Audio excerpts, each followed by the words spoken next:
Igisa ko muna yung baboy hanggang mag-brown at mamantika.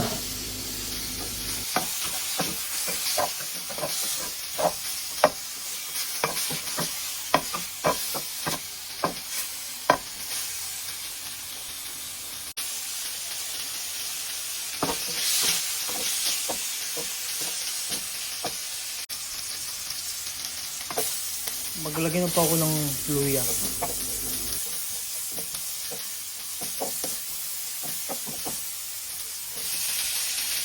Maglagay na po ako ng sibuyas, bawang at kamatis. At igisa po ng mabuti.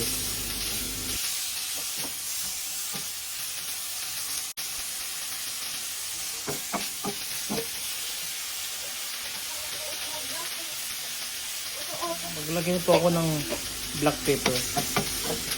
Medyo nag-brown na po yung karne.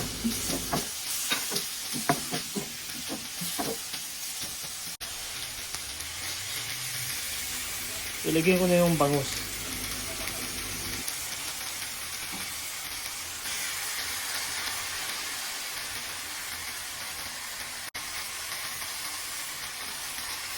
Ilagay ako ng green chili para mas masarap at medyo manghang. Saka 2 teaspoon na patis.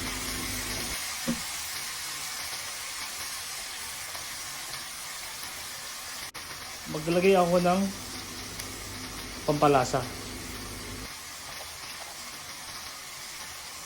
Maglagay ako ng suka, 3 tablespoon at ihalo po ng mabuti.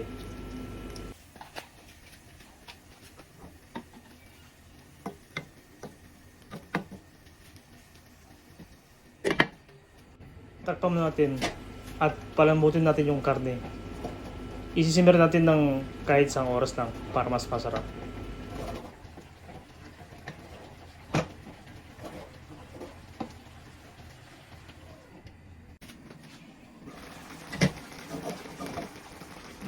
Nangangamoy na po ang paksiw na bangus with baboy. Malapit na siyang maluto.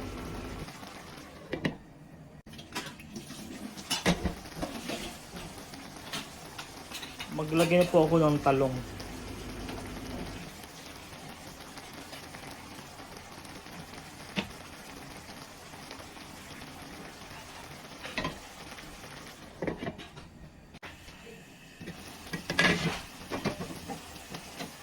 Malambot na po yung karne.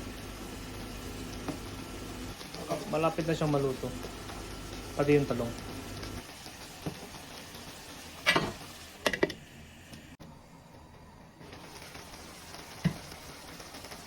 Luto na po ang paksiw na bangus with baboy. Maraming salamat po sa panonood sa aking channel, Nelsky TV. Sana po meron kayong natutunan sa aking pagluluto. God bless all. Bye-bye.